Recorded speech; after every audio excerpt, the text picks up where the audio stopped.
Imagine walking into a job interview and feeling like $1,000,000 only to accidentally say one sentence, then that instantly transforms your dream opportunity into a professional nightmare. So this implies that you are not interested in learning more about the company or about the position. Prepare your questions which you need to ask and take it as your right to ask the question. Fashion screams that you are not committed to the role. So it's essential to show enthusiasm for the position and demonstrate that you are willing to grow with the company. So if you are honest about your career aspirations, it's crucial to frame them in a way that benefits the company, not just yourself. Urge for initiative, or you have lack of initiatives. So what can be alternative, right? So a good professional alternative can be, I'm eager to learn and I would approach this by, and then put your some strategy. Welcome everyone to another edition of Tech Samvad. We are going to talk about a very interesting topic today. How sometimes communication and wrong strategies destroy your interview chances. So imagine walking into a job interview and feeling like $1,000,000 only to accidentally say one sentence, then that instantly transforms your dream opportunity into a professional nightmare. One wrong word and your entire career trajectory could change forever. Join us as we go into this. Let's talk about the real communication challenges and what you should say, and importantly, what you don't have to say that would make a difference in getting hired and getting rejected. So let's talk about that and let's get started. Yeah, Ramesh. So see, for this sensitive topic, right? So I would recommend here, let's have a proper deep dive to understand the psychology of interviews and the communication strategies. Let's start with what is the psychology of interview communication? Interview is not just an interrogation. It's a strategic conversation between two people, right? So every word you choose is like writing code. One syntax error can crash the entire program of your potential development and job chances. So let's list some of the most dangerous statements that people make. The first one, if I can think of, is I'll do anything. Now this sounds very desperate and is not very flexible. Then again, sometimes we say, I don't know. That shows a lack of preparation and interest, that you haven't actually studied your subject. Another thing that I have seen in a lot of interviews is, in 5 years, I'll be running this place. So that is like a major arrogance alert, right? Means what do you expect companies to do? And then the other thing I can remember is my last company was very toxic. Now, when you say this, it's a instant disqualification. Nobody wants to actually take up person who's actually criticizing. Like people say, I'm a natural leader. What does that mean? It's totally meaningless. So replace these generic statements with specific examples. Don't just say I'm a leader. Explain how you led a team of maybe 15 developers and improved project efficiency by 40%. Let's do deep dive more into some specific phrases or topics that should be avoided during our job interviews. So, for example, some people say, I'm only looking for a job for the money. People say that. In my interview experience, I have heard these things a lot. So this statement screams that you are not passionate about the role or the work or about the company, and just you will, and you can leave anytime as soon as you get the more money.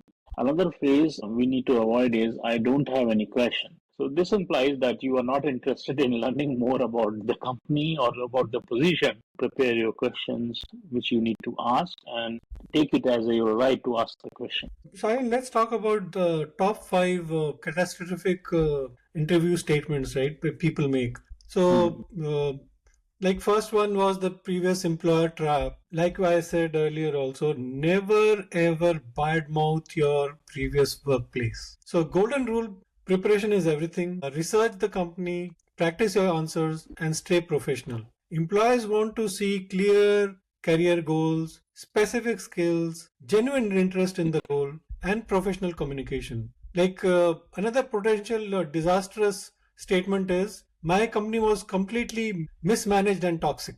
Now, this could be you could actually reframe it and say, I'm seeking an environment that aligns more closely with my professional growth objectives and collaborative work style, like your strengths and weaknesses. Avoid cliches like My biggest weakness is that I work too hard. Like that's what I've heard many people saying that. This like comes up as insincere and unoriginal. One more thing that comes to my mind is like stay clear of gossip and negativity about your previous employers or coworkers. So this can give an impression of that you are an unprofessional person and uh, you speak negatively about the company or your colleagues in the future. So avoid that. Yeah, good points, Pramit.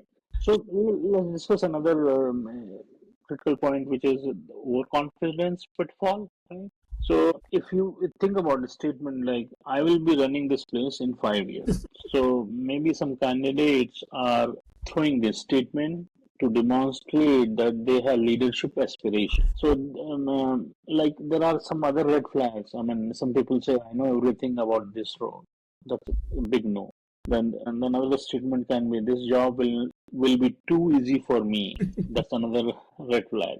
And then another red flag can be, "I'm the best candidate you will ever interview." So Yeah, that we also need to sounds. avoid some. There are some professional alternatives, right? So we need to understand all these things. So what we need to do, we need to show humble confidence. I can give you some example, that continuous learning minds, right? And genuine, show your genuine excitement about contributing to the team success, right?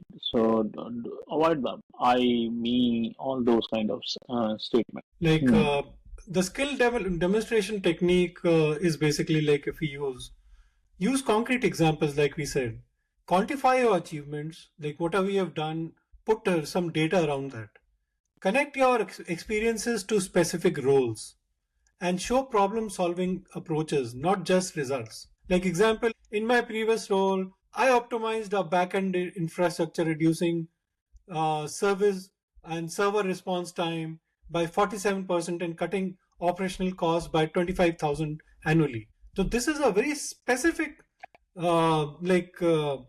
example of how you were able to demonstrate your leadership qualities. Now, one of the most shocking statements that can ruin an interview is saying like, "This job is just a stepping stone to get to another company."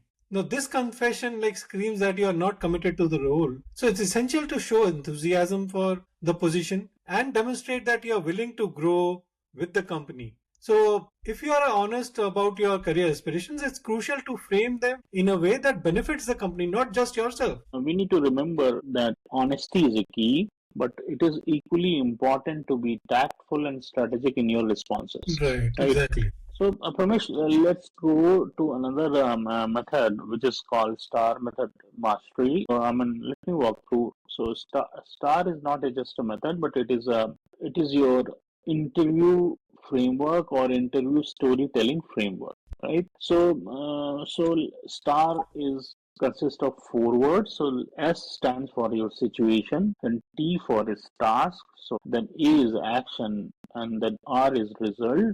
So what is quantifiable outcome? Whenever any question is being asked to you, whether those are soft skill questions or those are very work related questions, we need to always think about STAR methodology. Use the STAR method for answering behavioral questions. So, focus on your achievements, show enthusiasm for specific roles, and demonstrate how you can solve that problem. So, that is the key of all this. So, communication is like 93% non-verbal. Your tone, posture, and micro expressions speak volumes actually. So, critical non-verbal mistakes are like if you avoid eye contact, being in a very defensive body posture, right? That is also sometimes goes as negative. Nervous fidgeting, that's also not very good. And then inconsistent vocal tone, that also like doesn't give you a very good vibe. Yeah. So, Ramesh, let's look some I will say dangerous phrases. So, um, the one phrase is "I don't know." So let's understand why it is toxic. That shows that you don't have any, I mean, urge for initiative, or you have lack of initiatives. Right? So what can be alternative, right? So a good professional alternative can be, "I'm eager to learn and I would approach this by," and then put your some strategy, right? Then another dangerous phrase can be, "Whatever pays the bill," right? So it indicates that you don't have any passion for your work or role. Because you're looking That for is money. true, but we don't have to be specific like that. So what can be a better approach or alternative for that is I'm genuinely excited about technology's potential in this domain, and that's ends your statement in a very positive and impressive way, right? So another example is for dangerous phrase is my previous boss was terrible. So that reveals unprofessionalism. Right? Immediately, the hiring leader will understand, will think that he is going to criticize me too. So, what can be alternative is I'm seeking an environment that supports collaborative growth. And Shalin, we also need to talk about the preparation principle basically, like which is not just about memorizing answers, right? It's about understanding the company's DNA. So always research the company's culture, understand their technological ecosystem, then align your narrative with their mission and demonstrate genuine interest beyond the job description. Like practice, practice, practice. That's what it all actually boils down to. Yeah, very true. So let's do some final strategic insights. So in this, what we do in an interview, right? It is always there is a two communication channel. So you need to also ask questions. So show your intellectual curiosity, demonstrate your adaptability, reveal your unique professional narrative also. Right? So these strategies will help you a lot. Yeah, so final tip, like treat the interview like a technical challenge, like approach it with a systematic preparation, emotional intelligence and strategic communication. So to sum it up, like what you say in a job interview can make or break your chances of getting hired. So viewers, if you ever had a disastrous job interview or have any bad story or horror story, which we say, right, to share regarding interview, let us know in the comment section below. And if you are looking for more job interview tips and tricks, be sure to check out another video on our channel. And thanks for watching. So I hope you got a good amount of learning from this. So we'll meet again in next Tech Samvad. Keep coding, keep innovating and keep growing. Till then, thank you for watching and goodbye. Thank you.